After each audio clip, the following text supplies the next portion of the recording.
Hello all, welcome to the series of basic electronics engineering. So in previous lecture we have seen that how can we classify different materials according to energy band diagram. So there as we are increasing the temperature, the gap energy was decreasing. So basically today we will see that how this gap energy decreases as we are increasing the temperature. So this is a very important concept because as we are increasing the temperature, the conductivity of semiconductor increases. So here, this is the energy gap.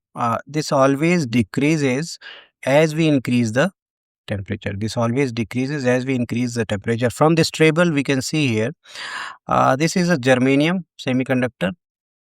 So at 0 Kelvin, we have 0.78 electron volt. This is the energy required to send any electron from valence band to conduction band. If any electron wants to jump from valence to conduction band, he must have this much of energy.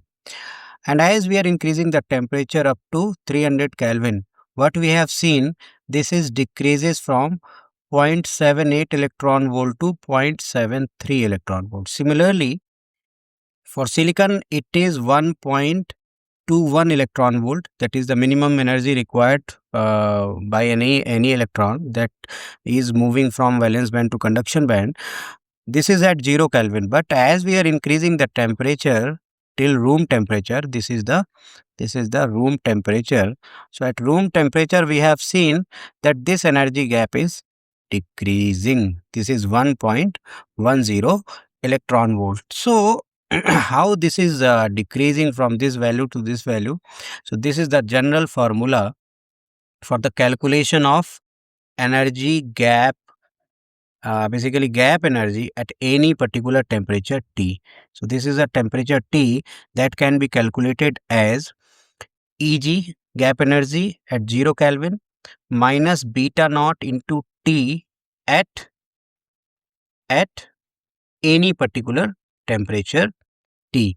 What is B naught? B naught is a constant that is having value for germanium is 2.2 into 10 to the power minus 4. For silicon, it is 3.6 into 10 to the power minus 4. So for germanium, if we want to write, uh,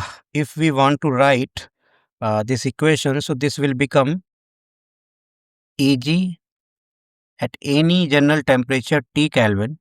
This will become 0.785. This is 0.785. That is the gap energy at 0 Kelvin, minus beta naught is 2.2 into 10 to the power minus 4 into any particular temperature T. This should be in Kelvin. Similarly, for germanium, we can write this gap energy at any particular temperature T is equal to 1.21 minus 3.6 into 10 to the power minus 4 into any particular temperature T. Suppose we want Eg, gap energy required at T is equal to 300 Kelvin. So what we can see here, we can calculate it as 300 Kelvin. It will be 0.785 minus 2.2 into 10 to the power minus 4 into 300. So this will be around 0.73 electron volt. Similarly, here we can have gap energy at any temperature, room temperature, that is 300 Kelvin. So this will be 1.21 minus 3.6 into 10 to the power minus 4 into 300. So this will become 1.10 electron volt. So in this way, we can calculate gap energy at any particular temperature T. But in general, we remember as we increase the temperature, the gap energy always decreases. So this is a very important and basic concept that we must remember. So hope you have understood this. So thank you for watching, and in next video we will see the concept of 1 electron volt. This electron volt is basically the unit of energy. Whatever electron is having the energy, that is measured in electron volts. So how can we define 1 electron volt? So that concept will be discussed in next lecture. Thank you for watching this.